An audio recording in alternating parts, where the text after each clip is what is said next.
Good morning बच्चों। आज की वीडियो काफ़ी महत्वपूर्ण है और आज लेकर के हैं राजस्थान में वायु परिवहन। अर्थात हमें इस वीडियो के माध्यम से ये समझना है कि राजस्थान में कहाँ-कहाँ पर एयरपोर्ट्स हैं और कितने एयरपोर्ट्स जो हैं वो इंटरनेशनल हैं और कितने जो एयरपोर्ट्स हैं अभी प्रस्तावित हैं और कौन-कौन से अभी बनने वाले हैं।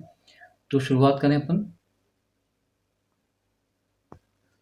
तो सबसे पहले देखते हैं कि वायु परिवहन का राष्ट्रीयकरण कब हुआ, जब हमारा देश आज़ाद हुआ। उसके बाद 1 अगस्त यहाँ पे लिखा है मैंने वायु परिवहन का राष्ट्रीयकरण।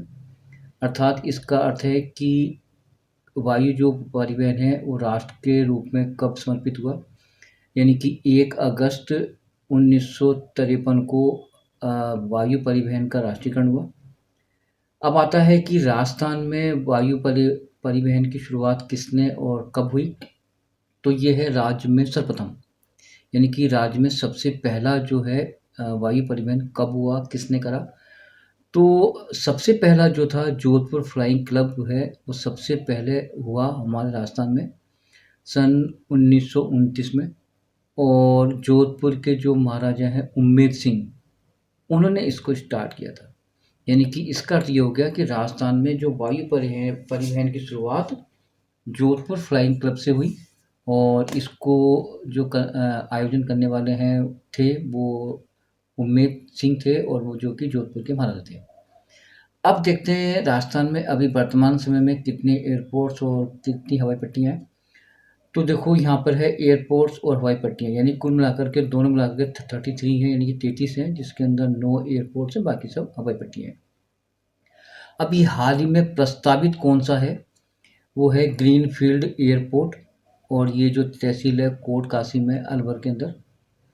और प्रश्न ये होता है कि ग्रीनफील्ड एयरपोर्ट होता क्या है, इसको ग्रीनफील्ड एयरपोर्ट की श्रेणी क्यों दी गई है, इसको नाम ऐसा क्यों दिया गया। ग्रीनफील्ड का अर्थ होता है कि वे एयरपोर्ट जो कि पर्यावरण को ध्यान में रख कर के बनाए जाते हैं। और ये एयरपोर्ट्स वहाँ पे बनाए जाते हैं जहाँ पर भी पर्यावरण को कोई हानि नहीं हो, यानी कोई भूमि जो है पर्यावरण के उपयोग में नहीं आ रही हो।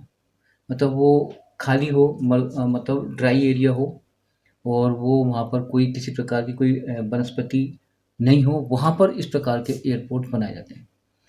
अब आता है कि राज्य में, अब देखो यहाँ पर लिखा है मैंने, राज्य का 5वां सिविल एयरपोर्ट जो है जैसलमेर में बनाया जा रहा है। 5वां कहाँ बन रहा है बेटा, जैसलमेर में बन रहा है सिविल एयरपोर्ट, जहाँ पे अपन आम जो नागरिक है वो जा सकते हैं। अब आता है, सबसे पहले शुरुआत करते हैं राजस्थान के प्रमुख एयरपोर्ट। और सबसे पहले आता है अपना जयपुर अंतर्राष्ट्रीय हवाई अड्डा सांगानेर, ये सबसे पहला है। तो इसके बाद देखते हैं अपन जयपुर अंतर्राष्ट्रीय हवाई अड्डा सांगानेर। अब इसकी क्या क्या विशेषताएं हैं, तो पहले अपन इसकी पढ़ लेते हैं। तो यहाँ देखो मैंने यहाँ पे लिखा है कि अंतर्राष्ट्रीय हवाई अड्डा का जो दर्जा है इसको कम मिला। पहले ये एक छोटा सा ही एयरपोर्ट था, इसके बाद इसको इंटरनेशनल एयरपोर्ट की श्रेणी में रखा गया। 29 दिसंबर 2005 को इसको इंटरनेशनल एयरपोर्ट की श्रेणी में रखा गया। और इसके लिए जो अधिसूचना जारी हुई वो हुई थी फरवरी 2006 में। 2006 से ये इंटरनेशनल एयरपोर्ट की श्रेणी में आ गया। इसमें क्या-क्या है वो देखते हैं। राज्य का ये पहला, यहाँ पे लिखा है मैंने, राज्य का प्रथम और देश का 14वां अंतर्राष्ट्रीय हवाई अड्डा है जयपुर अंतर्राष्ट्रीय एयरपोर्ट। यानी कि राज्य का पहला, यानी कि पहला हमारे राजस्थान का पहला अंतर्राष्ट्रीय एयरपोर्ट है और देश का ये 14वां अंतर्राष्ट्रीय एयरपोर्ट है। अब इस एयरपोर्ट की विशेषता क्या है वो देखते हैं। 4G स्पीड से वाईफाई सुविधा प्रदान करने वाला देश का ये पहला एयरपोर्ट है। ठीक है।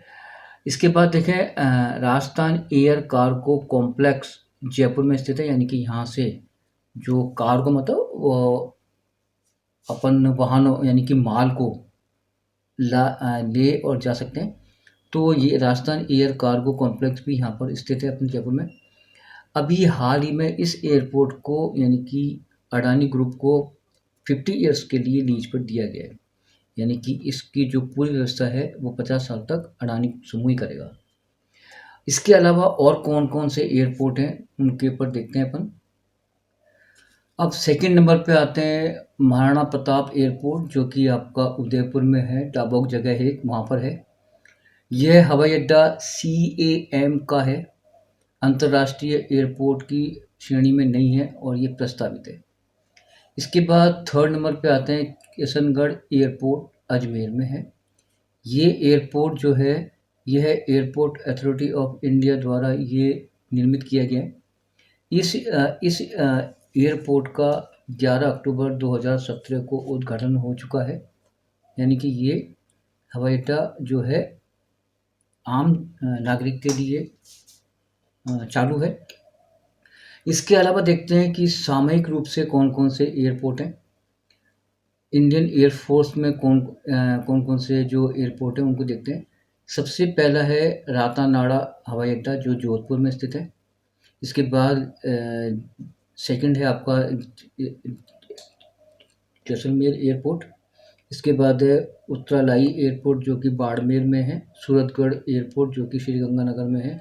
नाल एयरपोर्ट जो कि बीकानेर में है। ये सारे जितने भी एयरपोर्ट्स हैं, ये भारतीय वायुसेना के उपयोग में लिए जाते हैं। इसी कुछ स्पेशल चीज़ें हैं जो मैं आपको इस वीडियो के माध्यम से बताना चाहूँगा।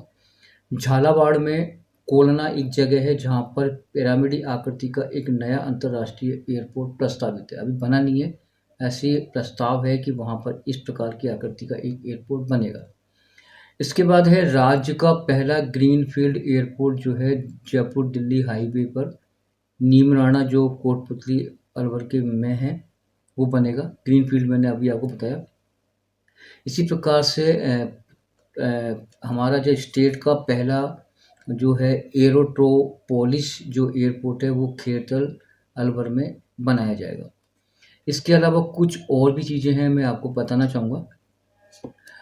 अभी भारत सरकार ने एक योजना स्टार्ट की है, उड़े देश का प्रत्येक नागरिक। एक योजना है ये। इस योजना के तहत इसका अर्थ ये है कि जितने भी ज़िलों में हवाई पट्टियाँ हैं, उनका उपयोग किया जाएगा। अर्थात देश का जो प्रत्येक नागरिक है, वो हवाई यात्रा कर सके। इसी चीज़ को ध्यान में रखते हुए जितने भी ज़िलों में जो हवाई पट्टियाँ हैं, उनका पूर्ण रूप से उपयोग किया जाएगा, यानी कि यात्रियों को लाने और ले जाने के लिए। जैसे कि एक मिनी बस चलती है इस टाइप से। इसी प्रकार जो है भारत की प्रथम आकस्मिक लैंडिंग सुविधा यानी हवाई पट्टी का उद्घाटन जो है राजस्थान के बाड़मेर ज़िले में किया गया। यानी कि इमरजेंसी लैंडिंग जो है इसके लिए एक हवाई पट्टी है और ये पहली हवाई पट्टी है पूरे भारत की जो कि हमारे राजस्थान ज़िले के बाड़मेर में है। तो इसका उद्घाटन हो चुका है। धन्यवाद।